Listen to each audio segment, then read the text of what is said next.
ये कहानी एक ऐसी बस्ती से शुरू होती है जहां गुर्बत की दीवारें ऊंची हैं, लेकिन ख्वाब उनसे भी बुलंद हैं। यहाँ हमारी मुलाकात आर्यान से होती है।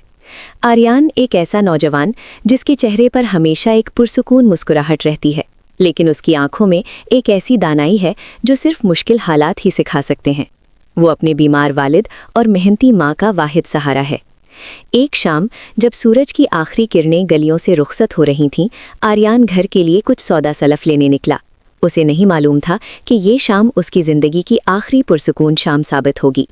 अचानक बाजार में अफरा तफरी मच गई। दो ग्रोहों की लड़ाई ने पूरे इलाके को अपनी लपेट में ले लिया। चीखो पुकार और भाग दौड़ के बीच एक आदमी ज़मीन पर गिर पड़ा।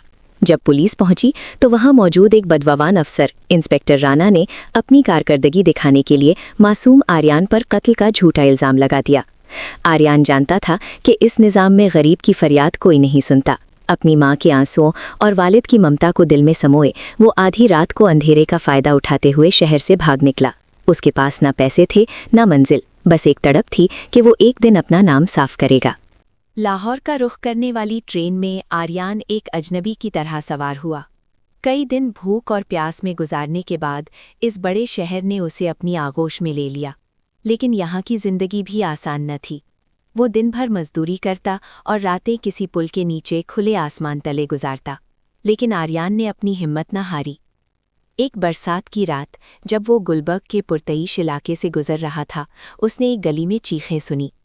वहाँ दो नकाबपोश डाकू एक ज़ईफ़ और बावकार शख्स ज़ुबैर साहब को लूट रहे थे। ज़ुबैर साहब, जो एक बहुत बड़े बिजनेस टाइकून थे, खौफ और बीमारी की वजह से निढाल हो रहे थे। आर्यान ने अपनी जान की परवाह किए बगैर मुदाखलत की। उसने अपनी अक्ल और फुर्ती से डाकुओं का मुकाबला किया और उन्हें वहाँ से भागने पर मजबूर कर दिया। जब ज़ुबैर साहब के मुहाफ़िज़ पहुँचे तो उन्होंने देखा कि एक अजनबी नौजवान उनके मालिक की जान बचा चुका है। ज़ुबैर साहब ने आर्यान की आंखों में वो सच्चाई देखी जो आजकल के दौर में नायाब है। उन्होंने आर्यान को न सिर्फ अपनी हवेली में पनाह दी, बल्कि उसे अपनी कंपनी में एक नई ज़िंदगी शुरू करने का मौका भी दिया। यहीं से आर्यान की तकदीर का एक नया बाब शुरू हुआ। ज़ुबैर साहब की हवेली आर्यान के लिए एक अलग ही दुनिया थी। यहाँ की खामोशी और ऐशो आराम उसे अक्सर अपने पुराने घर की याद दिलाते, लेकिन उसने अपनी मेहनत से सबको हैरान कर दिया। वो दिन भर कंपनी के मामलात सीखता और रात गए तक मुताला करता। लेकिन उसकी ज़िंदगी का सबसे यादगार लम्हा वो था जब उसकी मुलाकात ज़ोया से हुई। ज़ोया ज़ुबैर साहब की अकलौती बेटी हुस्न और जहानत का शाहकार थी। पहली मुलाकात में वो आर्यान को सिर्फ एक मामूली मुलाजिम समझती थी, लेकिन आर्यान की बातों में छुपी गहराई और उसके पुरएतमाद लहजे ने ज़ोया को सोचने पर मजबूर कर दिया।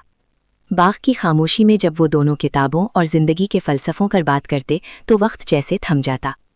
आर्यान को एहसास हुआ कि वो ज़ोया की मोहब्बत में गिरफ्तार हो चुका है, लेकिन वो ये भी जानता था कि एक गरीब और मफरूर लड़के के लिए ये ख्वाब देखना कितना ख़तरनाक हो सकता है। इसी दौरान हमज़ा, ज़ोया का मंगीतर, कहानी में दाखिल होता है। हमज़ा एक ऐसा शख्स है जिसके लिए रिश्ते सिर्फ कारोबार की तरह हैं। वो आर्यान की बढ़ती हुई मकबूलियत और ज़ोया के साथ उसकी दोस्ती को देखकर हसद की आग में जलने लगा। उसने तय कर लिया कि वो आर्यान को इस हवेली और ज़ोया की ज़िंदगी से हमेशा के लिए निकाल फेंकेगा। हमज़ा ने एक बहुत ही घटिया चाल चली। उसने कंपनी के अकाउंट्स में हेर फेर की और सारा इल्ज़ाम आर्यान पर डालने के लिए जाली सबूत तैयार किए। एक सुबह जब पूरी कंपनी का बोर्ड मीटिंग के लिए जमा था, हमज़ा ने ज़ुबैर साहब के सामने वो फाइल रख दी जिसमें आर्यान को एक धोखेबाज साबित किया गया था। ज़ुबैर साहब का दिल टूट गया और ज़ोया की आंखों में बेयकीनी के आंसू आ गए। लेकिन हमज़ा ये भूल गया था कि आर्यान गलियों की तल्ख हकीकतों से लड़कर यहाँ तक पहुँचा है। आर्यान ने अपनी शरारती लेकिन ज़हीन फितरत का इस्तेमाल करते हुए हमज़ा के खिलाफ अपने सबूत जमा कर रखे थे।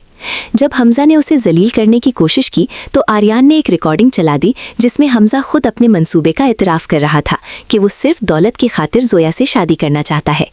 पूरा हॉल खामोशी में डूब गया। हमज़ा का झूठा निकाब उतर चुका था। ज़ोया ने अपनी मंगनी की अंगूठी उतारकर हमज़ा के सामने फेंक दी और ज़ुबैर साहब को अपनी गलती का एहसास हुआ। उन्होंने आर्यान से माफ़ी मांगी और उसे गले लगा लिया। अब आर्यान सिर्फ एक मुलाजिम नहीं बल्कि इस घर और कंपनी का एक लाजमी हिस्सा बन चुका था।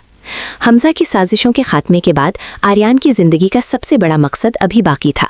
वो अपनी बेगुनाही साबित करने के लिए जुबैर साहब के बेहतरीन वकीलों के साथ अपने पुराने शहर वापस पहुंचा। बरसों पहले जिस लड़के को अंधेरी रात में मुजरिम बनाकर भगाया गया था, आज वो एक कामयाब और मुअज़्ज़िज़ इंसान बनकर लौटा था। आर्यान ने अपनी जहानत से असल मुजरिमों को कानून के कटहरे में खड़ा किया और अपने नाम पर लगा दाग हमेशा के लिए धो दिया। जब उसने अपनी माँ के कदमों में सर रखा तो पूरे मोहल्ले की आंखें नम थीं। आर्यान अपने वालिदैन को लेकर लाहौर वापस आ गया, जहां जुबैर साहब की हवेली उनका इंतजार कर रही थी। कुछ ही अरसे बाद लाहौर की तारीख की सबसे यादगार शादी की तैयारियां शुरू हुईं। जोया और आर्यान, जो दो अलग दुनियाओं से ताल्लुक़ रखते थे, आज एक होने जा रहे थे।